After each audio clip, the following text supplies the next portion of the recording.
এই মুহূর্তে যে ব্রেকিং নিউজের দিকে নজর রাখবো, ফের রাজ্যে ডাক্তারি পড়ুয়াকে ধর্ষণের অভিযোগ। দুর্গাপুরে বেসরকারি মেডিকেল কলেজের পড়ুয়াকে ধর্ষণের অভিযোগ। দ্বিতীয় বর্ষের ডাক্তারি পড়ুয়াকে ধর্ষণের অভিযোগ। ডাক্তারি পড়ুয়াকে নির্জন জায়গায় নিয়ে গিয়ে ধর্ষণের অভিযোগ। ওড়িশা জলেশ্বরের বাসিন্দা নির্যাতিতা তরুণী। পুলিশের বিরুদ্ধে অসহযোগিতার অভিযোগ পরিবারের। ওড়িশা থেকে পড়তে এসে ধর্ষণের শিকার তরুণী। দুর্গাপুরের মেডিকেল কলেজে ডাক্তারি ছিল নির্যাতিতার এক বান্ধবী ফোনে ঘটনার কথা জানায় পরিবারকে। খবর পেয়ে কলেজে পৌঁছয় নির্যাতিতা তরুণীর পরিবার। আর প্রশ্নের মুখে কলেজের নিরাপত্তা। নির্যাতিতার বাবা ঠিক কি জানাচ্ছেন শুনবো। মেডিকেল কলেজ কি সেভাবে কোনো সাহায্য আপনি পাচ্ছেন? কিছু তো এখন তো পাইনি, কিছু রেসপন্স নেই। আমরা এই বাইরে থেকে যাও বন্ধুগুলো চলে এলো বলে একটু হেল্প মিলছে, একটু সাহস আছে। হ্যাঁ, বেঙ্গলে তো সুরক্ষিত নেই, গুড়া থেকেও নেই। আজকে কি বলছেন, আমি ডরেও থাকতাম। তো এই ঘটনা ঘটবে বলে আমি কখনো ভাবতে পারতাম। আমার মেয়ে জন্য আর বলবো না, খুলতে পারবো না। কথা বলবো প্রতিনিধি রমেনের সঙ্গে। রমেন, রাজ্যে ডাক্তারি পড়ুয়াকে ধর্ষণের অভিযোগ আর আরো একটা মারাত্মক অভিযোগ উঠছে যে পরিবার যেটা জানাচ্ছে যে পুলিশ অসহযোগিতা করছে। ঠিক কি বলছে পরিবার, যে পুলিশ কেন অসহযোগিতা করছে?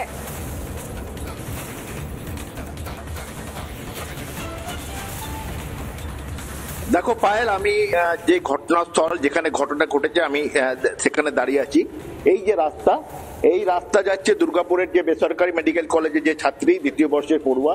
এই রাস্তা যাচ্ছে এখান থেকে মেরে কেটে 500 মিটার, এবং তাকে ডেকে তার সহপাঠী যে আনে এই সেই জায়গা এবং তাকে এই জঙ্গলে টেনে নিয়ে যাওয়া হয়। এবং যেটা জানা যাচ্ছে ওই সহপাঠী ডাকে, এবং এখানে আনার পর তিন চারজন ছেলে সেখানে জড়ো হয়। এবং আমি একটু দেখাতে বলবো, মদের বোতল, গ্লাস পড়ে রয়েছে এখানে।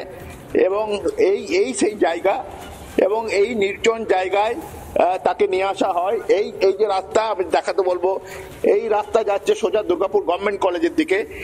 এবং এই জায়গায় আনার পর তাকে জঙ্গলে, এই যে জঙ্গল, এই জঙ্গলে টেনে নিয়ে যাওয়া হয়। টেনে নিয়ে যাওয়ার পর তার উপর অত্যাচার করা হয়। আমি দেখাতে বলবো সেই জঙ্গল, অত্যাচার করা হয়, তার মোবাইল কেড়ে নেওয়া হয় এবং তার কাছে টাকা চাওয়া হয়। বলা হয় যে সকালবেলা 3000 টাকা এনে মোবাইল নিয়ে যেতে, কিন্তু তার কাছে যা টাকা পয়সা ছিল সেটা কেড়ে নেওয়া হয়। এবং এই ঘটনার পর যারা প্রথম এই ঘটনাস্থলে আসে তাদের মুখ থেকে শুনে নেবো কি ঘটনা ঘটেছে, কি ঘটনা ঘটলো, কি জেনেছো তোমরা? আমরা রাতের বেলা যখন আসি তখন জানতে পারি যে মেয়েটি যে সেকেন্ড ইয়ারে পড়ুয়া, সে একটা তার বয়ফ্রেন্ডকে নিয়ে বাইরে গেছিল ঘুরতে। ফেরার টাইমে 5খানা ছেলে তারা পিছনে ধাওয়া করে, এবং যখন তার উপর আক্রমণ করে ওই 5টি ছেলে, তখন যে বয়ফ্রেন্ডটি সে ঘটনাস্থল থেকে চলে যায়। ছেলেটির নাম হচ্ছে ওয়াসিম। এবং তারপরে ওই 5জন ছেলে নির্মমভাবে তার উপর অত্যাচার করে এবং তাকে গ্যাংরেপ করে। এবং সে মেয়েটি যখন নিজে হসপিটালের দিকে আসে এবং হসপিটালে অ্যাডমিট হয়, আমরা কোনো রকম করে খবর পাই, আমরা তখনই এসেছি। আমরা এটাই বলবো যে আমরা আমরা রাত 12টার মধ্যে এসেছি। আমরা শুধু এটাই বলবো যে আমরা দ্বিতীয় কোনো আরজিকর দেখতে চাই না। তাই আমরা লিডার অফ অপোজিশন শুভেন্দু দাকে আমরা জানিয়েছি, এবং তিনি বলেছেন যে সব রকম ভাবে আইনত উনি সহযোগিতা করবেন, এবং কোনোভাবে যে দোষী আছে তাদেরকে ছাড় হবে না। সে যেইভাবে হোক, যে আচরণের তলায় লুকিয়ে থাকুক, তাদেরকে বার করা হবে এবং তাদেরকে শাস্তি দেওয়া হবে। কোন রকম ভাবে তাদেরকে বাঁচা করা হবে না, কারণ আরজিকর যেটা হয়েছে দুর্গাপুর যেটা সেকেন্ড একটা আরজিকর না হয়। তোমার নাম? পারিজাত গাঙ্গুলি, আমি বিজেপি রাজ্য কমিটি মেম্বার। আমার সঙ্গে আরেকজন আছেন, সুশীল টুডু। সুশীল, তোমরা যখন এলে তখন কি দেখলে হাসপাতালের অবস্থা? আমরা যখন ঘটনাস্থলে আসি তখন আমরা হসপিটাল কর্তৃপক্ষের সাথে যোগাযোগ করি। ওনারা কিন্তু আমাদেরকে খবর নেওয়া বা ঢোকার জন্য কোনো পারমিশন দিচ্ছিলেন না। আমরা অনেকক্ষণ ওয়েট করার পর ওনারা আমাদের একজন মাত্র, ইনি হচ্ছেন আমাদের পারিজাত দাকে দেখা করতে দেন।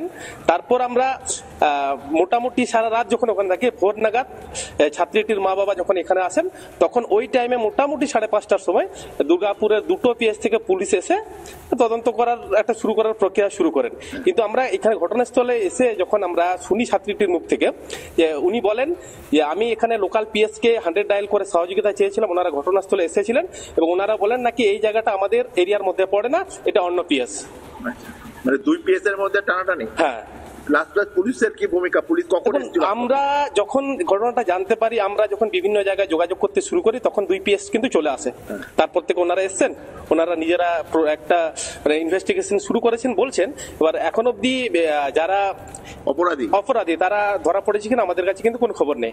আমরা কাল রাত থেকেই আমরা ছাত্রীটির পরিবারের পাশে আছি, যেহেতু ওনারা উড়িষ্যায় থাকেন, ওনার বাবা মা আমাদের সাথে যোগাযোগ করেছিলেন।